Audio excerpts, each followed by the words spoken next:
This is how Jin Pingmei is read. Chapter 42. Embroidery version. Showing off luxury by setting off fireworks in front of the door. Admiring the drunken lanterns upstairs during the Lantern Festival. 1. The most lively Lantern Festival. This time it started on the night of the 13th day of the first lunar month, when Ximon King and Wu Yunyang were discussing how to celebrate the festival. Because the most important Lantern Festival for the ancients is here. The regulations regarding the Lantern Festival vary from dynasty to dynasty. Some courts even have a holiday for more than 10 days, and most of the time they start decorating and celebrating in advance. In other words, the Lantern Festival cannot only be counted on the 15th day of the first lunar month. At least in Jin Pingmei, the Lantern Festival is celebrated seriously on the 14th day of the first lunar month. This time begins the third Lantern Festival in the Golden Pingmei. The first Lantern Festival was the Ximon family's wives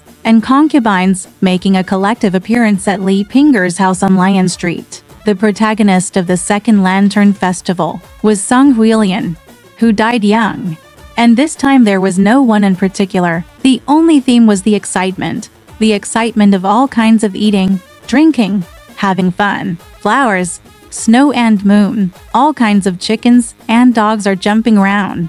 And there is a lot of noise and excitement. The first Lantern Festival is to enjoy lanterns. The second Lantern Festival is to light firecrackers. And this Lantern Festival is to set off fireworks, each time more dazzling and more powerful than the last. But the peak will inevitably fade. When the fourth Lantern Festival comes, the hustle and bustle will suddenly disappear. The water is cold. Ximon King is already dying, and the huge Ximon family tree has fallen and scattered. In addition, the Lantern Festival has another significance to the Golden Lotus because it is Li Pingre's birthday. Pan Jinlian's birthday is on the 9th day of the first lunar month, and Li Pingre's birthday is on the 15th day of the first lunar month. They are so close, precisely because of the sharp contrast. Recently, Pan Jinlian's birthday was missed by Ximon King Sheng a few days ago because Guan sent her name. However, this time Li Pingre's birthday and Lantern Festival were planned 2 nights ago, and many people were invited. The female family members accompanied the celebration, and the scene was lively. Such a huge contrast created incomparable tension, making the text very interesting. From a macro perspective, Li Pingre made her full appearance on the first Lantern Festival. At that time, she had already made up her mind to marry into the Ximon family. She brought huge wealth, and the Ximon family's rapid rise. She passed away on the last Lantern Festival. Ximon's family was on the verge of ruin, and soon the wealth brought by Li Pingre disappeared. This point can also be compared with a dream of red mansions. In a dream of red mansions, the peak of the Jia family's power is Yuan Chun, and Yuan Fei's wedding is scheduled for the Lantern Festival. This is the last glory of the Jia family. By the next Rong Mansion Lantern Festival night banquet, things will go downhill. A dream of red mansions uses Yuan Chun to describe power, and Jin Pingmei uses Li Pingre to describe wealth.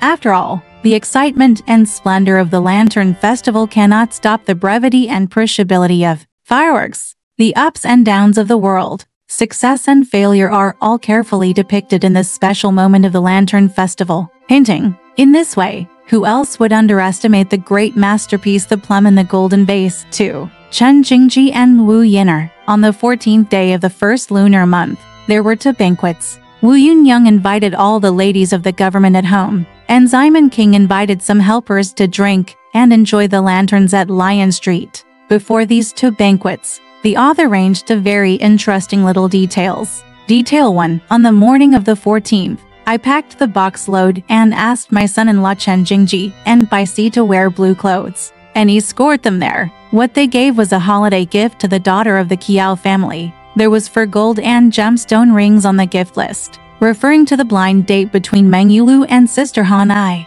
The 4 rings probably meant an engagement. What is interesting here is the words son-in-law Chen Jingji and Bai Si wear blue clothes. Zhang Jupo's comment in the embroidered portrait book wrote, "The people in the market treat their son-in-law like this." Zhang Jupo often despises Ximon King as a common man who doesn't study. This is okay, but even if a common man doesn't know etiquette, he won't treat his son-in-law like this, right? The so-called such refers to wearing xingyi. What is xingyi? Wearing green clothes and holding black pillars means being loyal to others by eating their food. Let me ask you, who among the readers who have read almost half of Jin Ping Mei doesn't know that Chen Jingji is the son-in-law? But he had to write son-in-law Chen Jingji, and he had to write it together with the clerk. He also deliberately added that he was wearing Xingyi, which meant he was dressing up as a domestic servant. Why did he end up like this? I remember that in the beginning, Simon King once kept saying that if I had no children,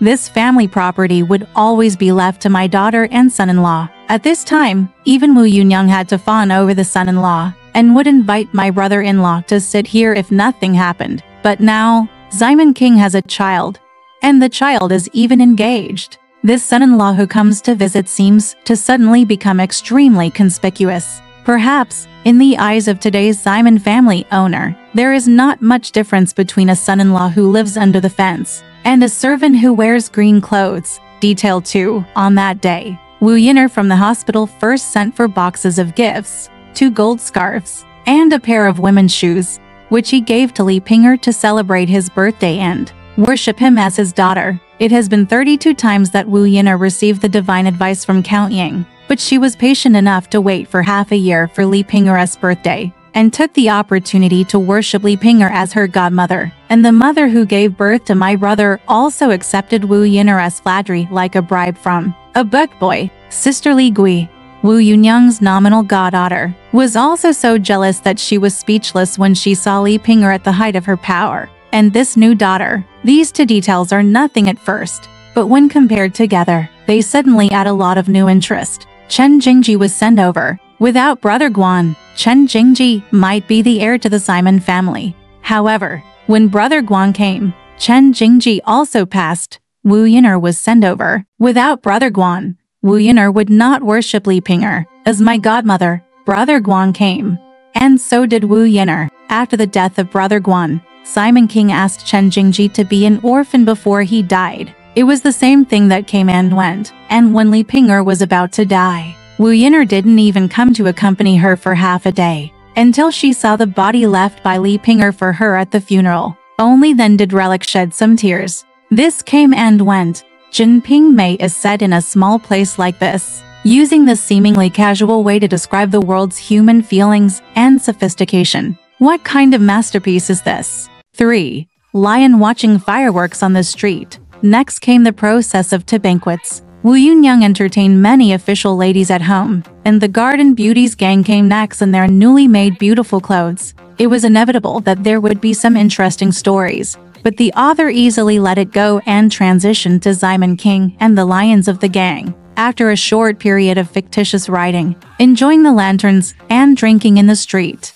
and the banquet on Lion Street was not Simon King's goal. He secretly picked up Wang Liu'er and prepared for a festive sex party. However, in the end, it was another fictitious story through the eyes of a child. From the hustle and bustle and fireworks on Lion Street, we can imagine the bustle and fireworks at Simon's house. From the splendid fireworks, from the fact that the old house on Lion Street is far away from Simon's family and away from other onlookers, and that the big hidden in the city, we can imagine this final how wanton and indulgent the sex party is, how crazy and passionate it is. A description that blends fiction and reality very profoundly expresses the connotation of the entire story. The Yeoman was also on holiday on this day, and Simon King didn't see any outsiders. He wanted to ask Wang Liu'er for a crazy date. After all, the end of the year was too busy, and it was hard to celebrate the holidays. It was inconvenient to be crowded with people, so he thought of the Lion,